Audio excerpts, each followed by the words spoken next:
Before we dive into our main topic, let's kickstart your day with a 3-minute marketing tip. Welcome to the marketing tip brought to you by Business of Aesthetics. I am the co-founder of this community and also the founder of Equa Marketing.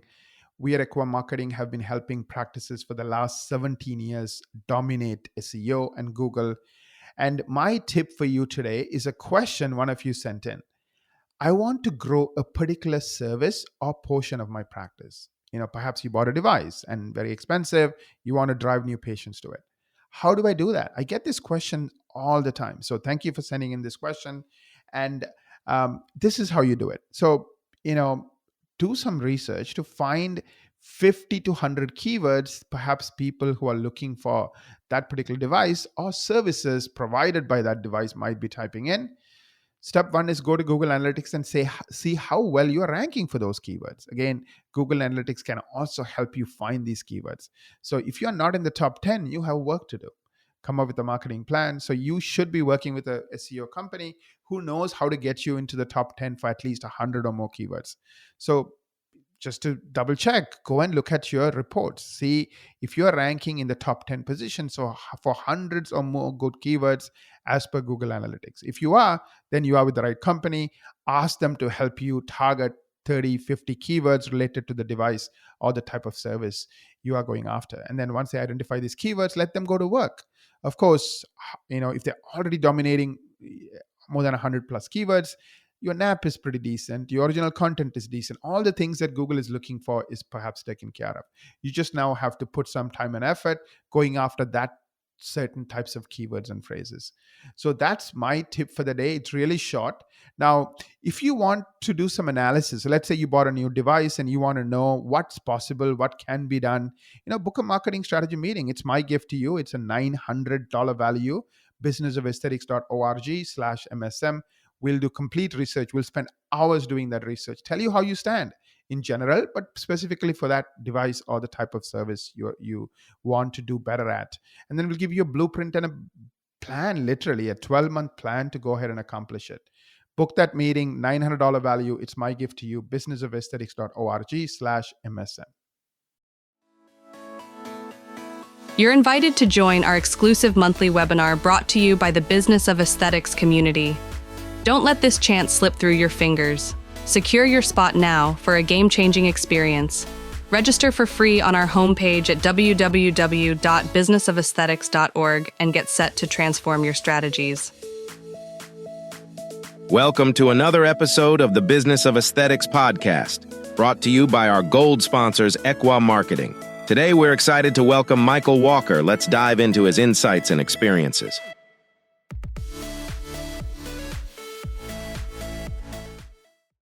Welcome to another segment of the Business of Aesthetics podcast. I'm Michael Walker, your host for this episode. Before we get started, I want to thank all our incredible listeners from the United States and around the globe. We couldn't do this without your continuous support. A special thank you also goes out to our sponsors for this episode, Equa Marketing. With nearly 20 years of experience, Equa Marketing is a leader in digital marketing services for aesthetic practices. They are offering our listeners a complimentary digital marketing consultation, which will include a tailor-made 12-month digital strategy for your practice. You can just head over to www.businessofesthetics.com/MSM to book your consultation. And I'll bring that back up later on in the podcast so you can catch that and be able to go thereafter. So without further delay, let's dive into our theme for the day: thoughtful aging versus anti-aging, a very interesting juxtaposition of thoughts.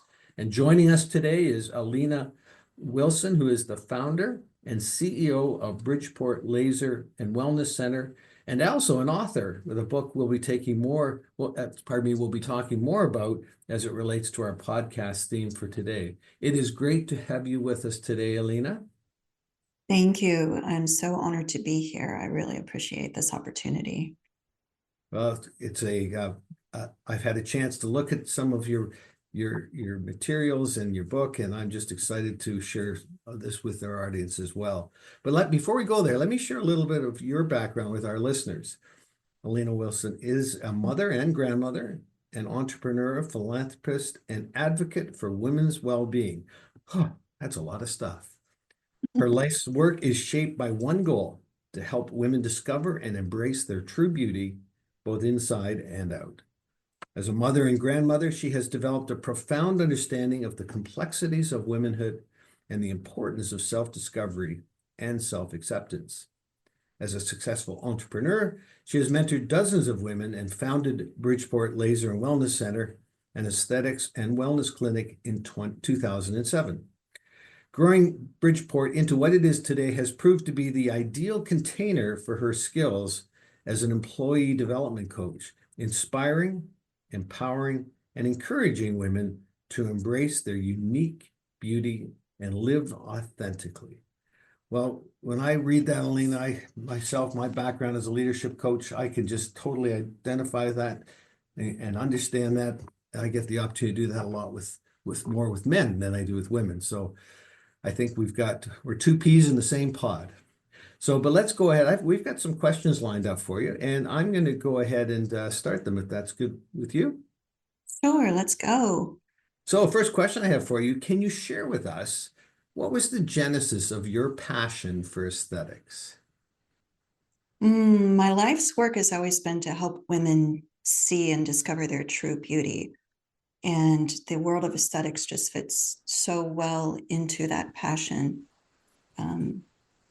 I was married to a physician at the time that this practice started, and he was coming from the conventional medical system. He came home one day and said, I don't want to do work in this broken system anymore. I want to open my own practice. And I said, oh, well, okay, I can make that happen. And that's when we started. And the minute that we opened our doors, I knew I was in the right place, that this was my world. Was it the what when you knowing that, what was it that just informed you? How do you, can you articulate that more? You just knew? Yeah, I just knew because I was having deep conversations with women on a day-to-day basis, serving them in a way that was, number one, blessing their day. Number two, reminding them how beautiful they are, naturally beautiful inside and out. And it quickly developed a language that was directing them toward viewing aesthetics from a place of want versus a place of need. So when they would come into the clinic, there was a common conversation, no matter the diversity of women I was speaking with, that always led to this idea of anti-aging. And I have never liked that word. I understand the global intent is to focus on aging well, but anti-aging doesn't work. The negativity and denial of anti-aging is inherent in the word itself. And as an industry and as an idea, it calls on us to fight against ourselves. And so when I realized that that was the world that I was stepping into, I really wanted to try and shift that paradigm from something unattainable to something realistic and attainable for all of these beautiful women. And again, I found that this idea of anti-aging was preventing them from seeing their own beauty. And so my conversations became geared toward reminding them how precious they are. Is that as I hear that, I've read lately there's a movement in healthcare. I guess it's about moving from a place of as opposed to trying to extend lifespans, actually improve health spans. And if you improve the health span, then you ultimately improve the lifespan.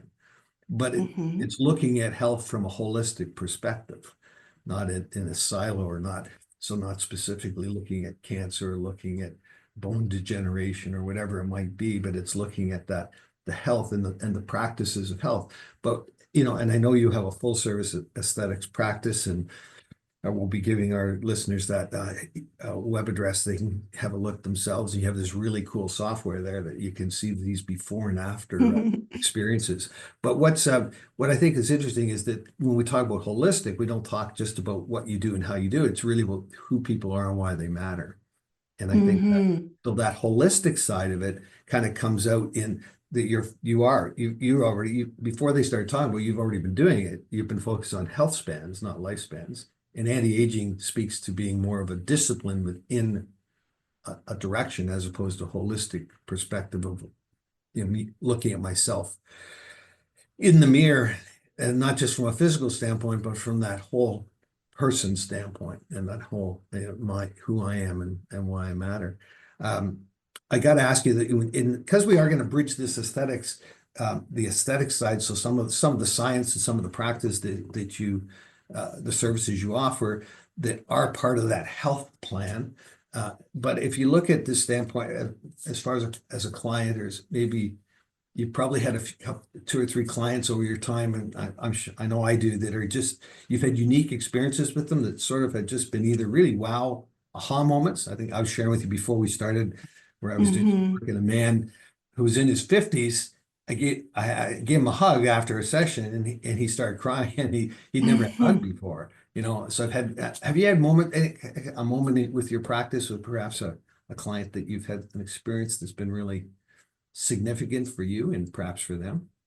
Yes, I've had many of those. And one that comes to mind happened just recently where a woman was going through a lot of transitions in her life.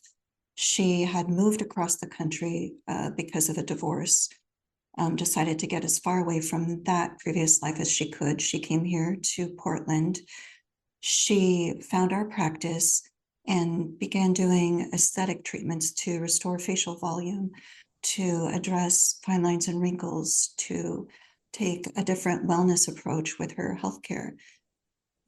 And the moment that she saw herself post-treatment, even with all the redness and everything, she took a gasp of breath in and said, "Oh, there you are."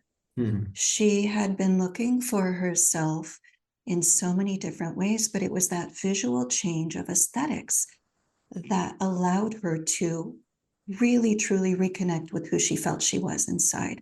And that was such a beautiful, beautiful thing to experience and to witness, that kind of a external and internal transformation.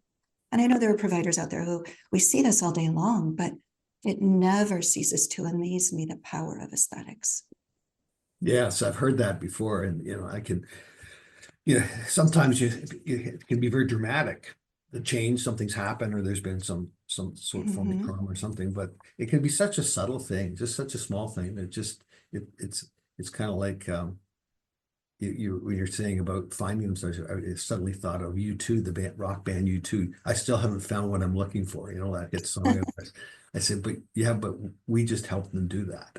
And it's there's so many folks wandering, and the fact that you offer services that, and you offer, I think that's the way I would look. You offer services that help facilitate a process, but then you offer relationships that turn that process from being an external in to an internal out moment.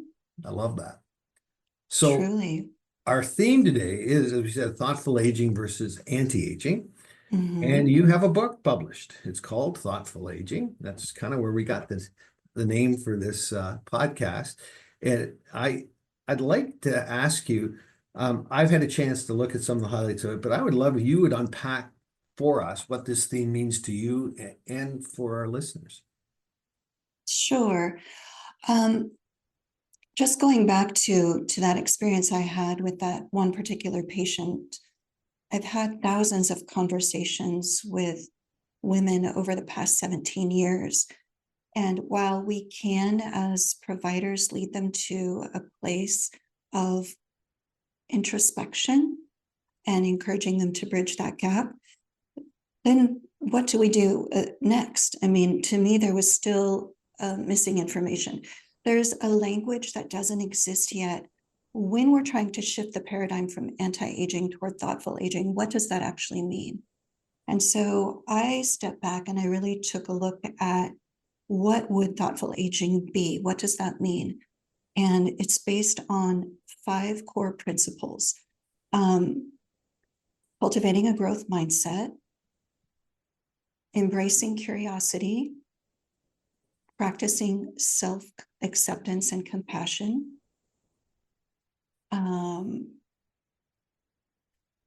staying grounded and present, and then being proactive and responsible for your healthcare.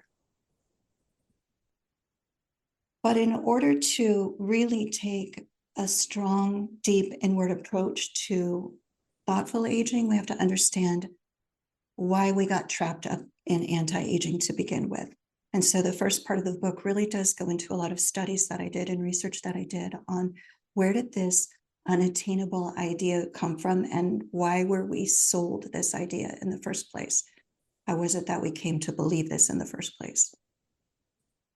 It might surprise you to know that the anti-aging industry is simply responding to society's needs. Women are an easy target because of this number of unexamined beliefs that we hold. And it was founded on the false beliefs that youthfulness equates to beauty. A woman's most valuable asset is her looks, which is ridiculous. To be beautiful, you must look a certain way. You know, there's the whole American beauty standard that 0.1% of us might meet if it were something that were even real. Aging is inherently bad, you know, a de facto period of decline. And we get that message from our medical providers when we go into them and we say, we're having hot flashes. I'm having a hot flash at nighttime. And they say, yeah, that's just getting older. Good luck with that. You know, that's pretty much the message that we've gotten. And the whole idea that we can stop aging, it sets us up to be in a place of resistance with aging rather than a place of flow. And that's really what I want to shift to is learning how to flow with aging rather than fight against aging. That's a pretty profound shift. I mean, it's the if you think most of it, I'm a professional mediator as well, so it's the kind of like the concept of judo. You know, most of us get into a situation, we take the energy of something on, like in this case, anti-aging or whatever that, and now we're in battle with this thing. Well, in judo, the whole idea is to take the energy and move it to where you want to move it.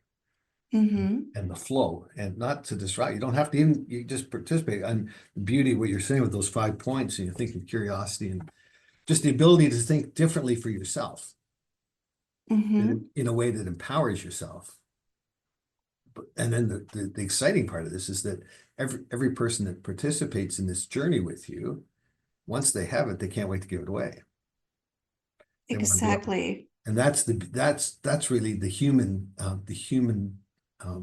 dynamic of what we really are in a community, is not about trying to win or be better, have the best, most likes or followers, but how can I help? I have a saying I love is, how do I make my ceiling somebody else's floor? You know, and that's really what I hear you doing in this. It's beautiful. You know, we all learn and grow from each other. We all have a different life experience. Anti-aging focuses mainly on the physical aspects of aging, whereas thoughtful aging really creates language and brings to light.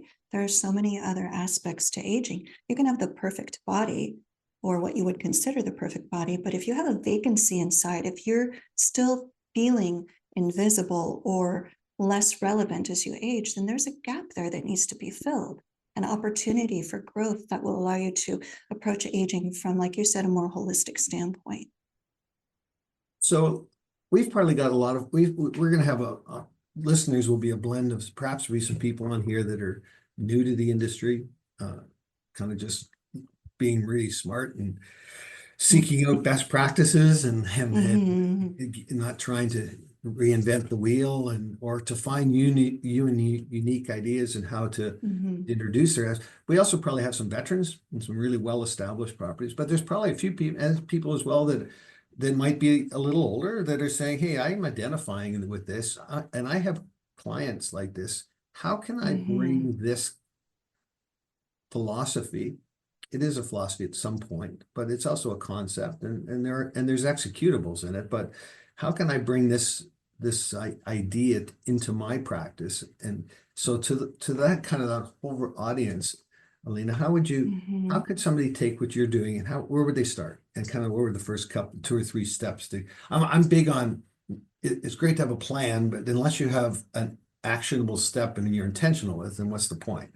So what can we give them that there's something they could say, hey, these are the kind of 2 or 3 things that if you could do to get started in this.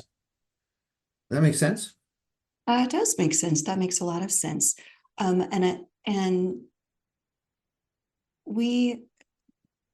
It's not something that we can do for our patients, but it's something that we can model for our patients and do for ourselves. And so AARP did a study of 7,000 women, and reducing the signs of aging was the most popular beauty standard among women. So if we can approach thoughtful aging, and the second most was popular beauty standard was using Botox and fillers. So if we can approach aging with the understanding that we're all called to see the superficial, it's what we see in the mirror when we wake up every day. But we have an opportunity to see beyond our reflection to what's deeper. The challenge is that we've been conditioned to look for flaws and to seek flaws. And so, say as a provider or a clinic owner, and you're interacting with a patient or a woman, even within your social circle, and you hear them saying something negative about themselves, doing what you can to really redirect that energy toward, I hear you, and I really think your hair looks beautiful. We don't know how to accept compliments as women. Many of us don't. If somebody says, oh, I love your dress, they immediately reply with, oh, I've gained so much weight over the holidays. Well, can we take responsibility for our own thoughts, learn to retrain those negative thoughts into positive thoughts, and then share that technique and that with other women who may be struggling with their own automatic negative thoughts? Actionable steps, bring it into the treatment room. Do your own research. Figure out ways that you can incorporate holistic living into your own life so that from an experiential space, you can speak to patients from your own experience. And for heaven's sake, let's get rid of the term anti-aging within your practice. Every time a woman sees that within your practice, it reinforces to them that there's a battle to fight against aging. It's fueled by the very word anti. And when we adopt that belief, we are immediately rejecting parts of ourselves in pursuit of a fleeting ideal. And I just think that is so wrong. The other thing we can do is keep beauty personal and don't judge each other when we're talking to each other or when we're out together. Men are the least influential on women when it comes to beauty and standards of beauty. The anti-aging industry plays a role, of course, but it's really society.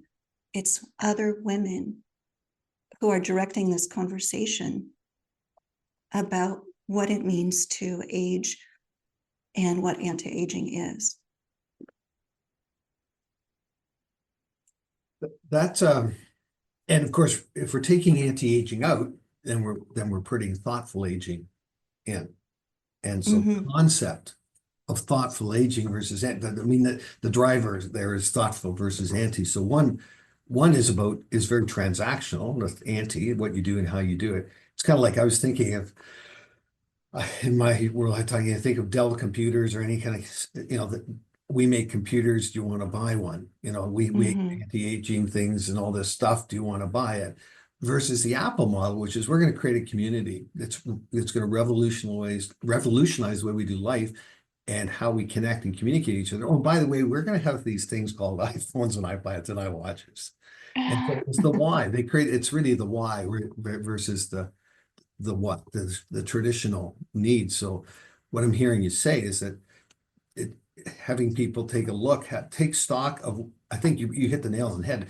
If you're using anti-aging anywhere, it's more about, okay, well, we're selling the product first. So how do we take a step back to thoughtful aging, where we're actually engaging in the relationship first, and then the product supports that? Does that And make sense? honestly, yes. And I honestly think that most providers take a thoughtful aging approach in practice, but they haven't recognized maybe the harmful effects of the anti-aging messaging. So you can be taking a thoughtful aging approach in practice and really building that relationship and being a good example for your patients on what it means to love your reflection and love who you see just as you are, and approaching aesthetics from a place of want versus a place of need, and using treatments not to fix something, but to enhance something. And you can be doing all of those things. But if you've got a room full of anti-aging messaging, you're sending a mixed message.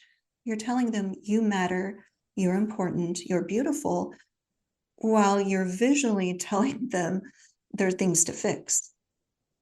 And if we could just consolidate our message into what we really mean based on who we really are in our own value system, I think that we could not just advance aesthetics in a way that's more holistic and meaningful, but shift this paradigm into something that's more supportive of each other and less judgmental.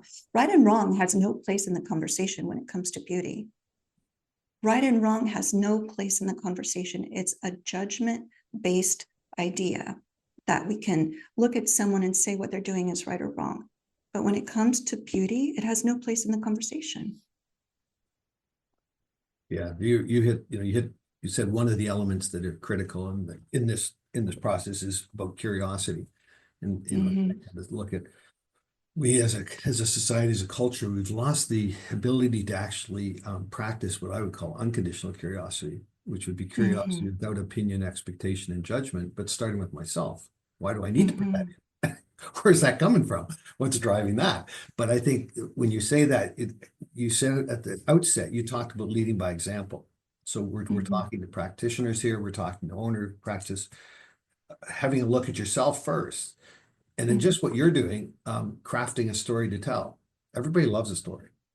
And everybody loves to identify with another person's story. I'm pretty sure folks are identifying with what you're sharing here today in a way that, okay, I need to look at that. Maybe I need to reverse engineer how I'm doing this or however they're going to approach it. But the idea, though, is so helping them to craft their story that they can tell that becomes contagious to others. And I guess there's both that internal messaging with the team, and then there's the external messaging by example with clients. So, but as you say, I think the very nature of the industry is thoughtful, but it just the external system has probably hijacked the bus a few times when it's not really what we want to do.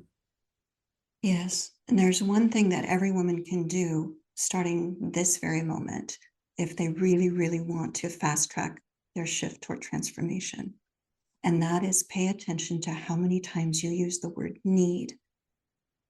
Because oftentimes we are misusing that word, and it's redirecting our energy away from who we really are toward meeting a standard that's been set for us by other people's ideas and beliefs, either from childhood or social circles or family dynamics.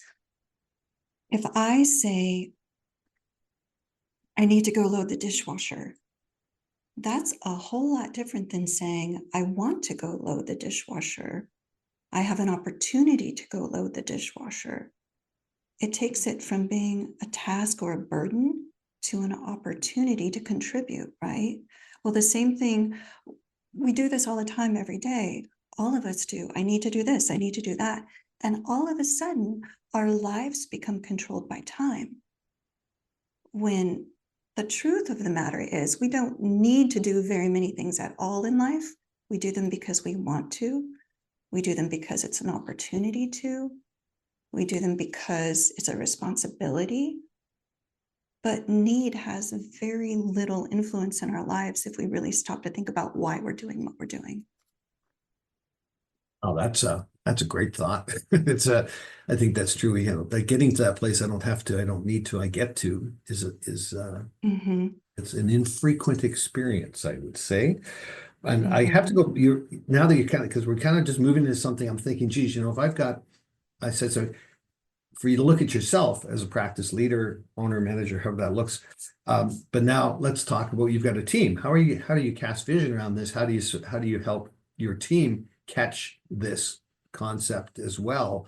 And you talked a bit about, I know you defined it yourself as a Hmm. employee development coach and have an opportunity to do that. Can you kind of explain to our listeners how you've done? Because I'm pretty sure if I went to your practice and went in, I would experience you through others. Hmm. And that's true. Um, obviously, every employee is different. They have their own strengths and weaknesses. Um, Weaknesses meaning opportunities for growth, not a deficit. Um, Recognizing their challenges and limitations with change is a really good first step. Sometimes that means introducing them or reintroducing them to parts of themselves that they maybe weren't aware of. That can be done through personality profiling. There's some great ones online that don't cost any money. Having them sit down and no right or wrong answers, just going through a personality profile and then sitting down with them and discussing what part of this resonates with you. I've seen so many light bulbs go on with employees where they go, oh, yes, that is me. Oh, yes, that is me. And then they discover new ways for themselves to grow within the team environment. I discover new ways to help them grow because we're operating from a common foundation of understanding of who they are based on very loose standards that we've gotten from a personality profile online. But it's a starting point. So definitely communication, definitely invitation to change, not requirement to change, and absolutely conversation, private group conversations with a genuine intent of wanting to know how they're doing. Beautiful. Yeah, that is I guess, a leadership coach. We use those types of diagnostics, and we actually have one that we use that involves 4 animals, and it's just super sticky. People never forget their animal. They do their letters and their colors, and it becomes an inherent inculcated into the culture in a way that it becomes a tool to actually be a starting point for conflict. You're standing on my golden retriever's tail. Uh, Yeah, but as you said that, I'm thinking too, if you're introducing this, does it make sense when you think about vision, like the question I mhm. would ask is, like in a year from now, what would you like your story to be? Like, it sounds like you're a person you've already asked yourself that question. You've had changes in your life, and it's been a journey, ups and downs. I'm sure like all of us, but there's been a North Star that has helped you stay true to this vision you have about helping women. Um, Mhm. can you, how have you done that? Because I think that's a lot of times folks kind of either they never really had it, perhaps there's somebody new, or they had it, but they've lost it. I see that a lot. What are your thoughts on that? What would be your advice to just helping people to bring greater clarity to that calling, that vision, that purpose, that passion, if you will? Mm. So when my second marriage ended after 19 years, I was really in a place where I wanted to figure it out. Um, what you seek is what you see. And so I shifted my focus toward really wanting to earnestly discover who I was as a woman, as a mother, as a daughter, as a sister, as a grandmother, and realigning with my passion and purpose by way of integrity. So I've always made it a goal to live in integrity, but I wasn't always living in alignment, and there's a difference. Sure, I would wake up every morning and try to do the right thing, but there was so much that I didn't know, living in a reactive state versus an active state. So I began a journey into discovering where that disconnection started. And for me, that disconnection between mind and body started way back in high school when I started viewing my body as the enemy, muffin top, under thighs, all those terms that were coming out back then that we adopted as our own, that really had no place in our dialogue. But, it put me in a position of resistance with my own body. So I dove into nervous system regulation, started really exploring that. I realized quickly that I wasn't lost, and this feeling of irrelevance and invisibility and feeling lost, I wasn't lost. I was just simply undiscovered. And so as I just went deeper and deeper into who I was as a person, I realized that my capacity to connect with others was growing, because you can't go deeper in relationship with someone else than you've been with yourself. A lot of times, like we were talking about earlier, you outsource validation because it seems like a quick fix, but you'll always end up disappointed. You're never going to please everyone. And when you reconnect with your own true beauty, then you have an opportunity to stay in the present moment, which leads you to a place of genuine compassion for yourself, to be able to view the life that you've lived without viewing mistakes, just viewing growth opportunities. And the Greek root of the word beauty is actually calling, related to the word calling. It's kalon or kaling. And in essence, beauty is calling us back to ourselves. And when I realized that, and I really started exploring why we get disconnected with our beauty, I realized that we have an opportunity to return to beauty and what that means to us and what our true essence is. And any moment we choose to be fully present, we're living in a space of beauty and contentment and peace and joy. We can do it at any time during the day. It's a practice that we cultivate, but we do it when we stop, when a butterfly lands on your hand, when you watch a blade of grass blowing in the wind, when you watch clouds going by. Those are moments of beauty that we can create for ourselves throughout the day to sustain us as we walk this path toward realigning with our integrity. And that was beautiful. Beautiful summation. Thank you. I think we're coming to the end of our time together, but I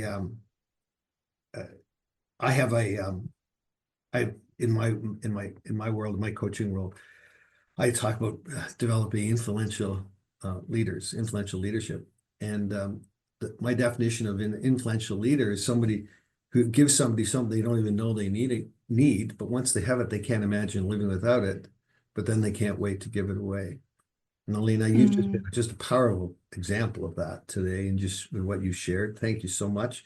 I hope for our listeners that we've set some thoughts into motion, some ideas, and hopefully something that as soon as you get off this podcast, that you can go and say, do something different to get a different result today, and not to just plan to do it, but actually execute this. It doesn't even matter how big it is, just something that you do that puts something in motion that looks like the kind of change you'd like to have. And Alina, thank you for sharing your journey. You can reach Alina through her the Wellness Center, which is I'll give you the domain. It's B as in Bob, P as in Peter, W as in water, center.com. And that's the American spelling of center. For us Canadians, we use RE at the end. So www.bpwcenter.com. And I encourage you to have a look at her website if you're they've done a beautiful job. And then I said this before and after modeling they have. It's very cool. And I know that most of you are going to want to know more about her book. And you've heard a little bit about her. You've heard some things that probably you could say, I can see how we could introduce that into our community. She's got a website set up where you can go, and she's got a little profile on the book that's really insightful. And you'll find it at www.thoughtfulagingbook.com. So thoughtfulagingbook.com, all one word. And Michael, I'll just interject here. Excuse me. I also created something specifically for this audience, very special, that I haven't done before.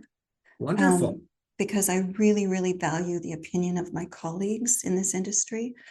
If anybody wants to go and download a free copy of the audiobook, which I narrate, they can go to bit.ly/, thoughtful aging book for a free download of the audio version of the book.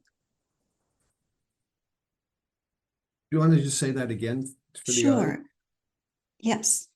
It's bit.ly/thoughtful aging book.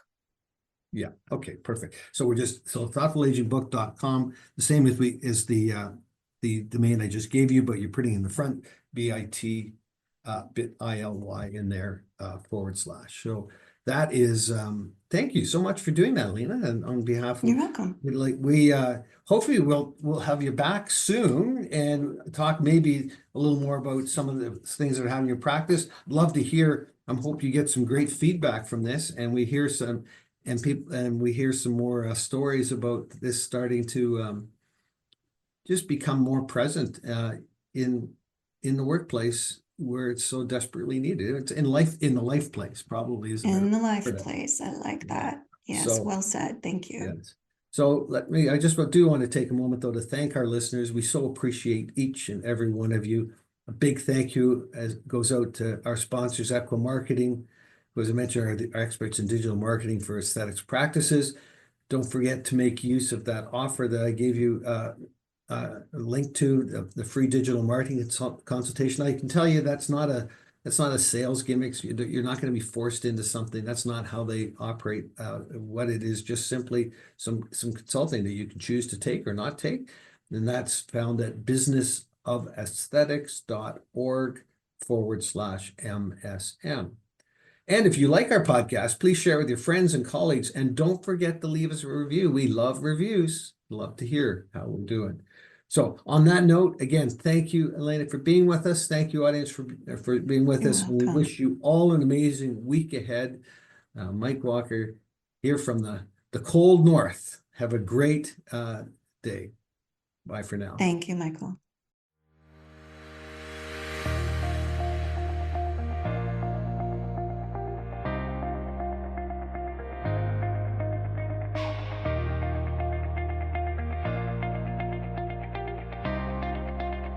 Thank you for joining us this week on the Business of Aesthetic podcast series, brought to you by our gold sponsor, Equa Marketing. Would you like to join our growing group of aesthetic industry experts and get featured on the Business of Aesthetics podcast? Or do you know someone who would love to share their strategies for growth in the aesthetic business, providing quality patient care, or their clinical expertise? Head over to www.businessofesthetics.org podcast show and apply to be featured as a guest on the show. Remember to subscribe to this podcast on iTunes, Google Play, Amazon Music, or wherever you listen. If you would like to engage with today's speakers or any of our past speakers, join our Facebook group or LinkedIn group by searching for Business of Aesthetics. Thank you, and have a great day.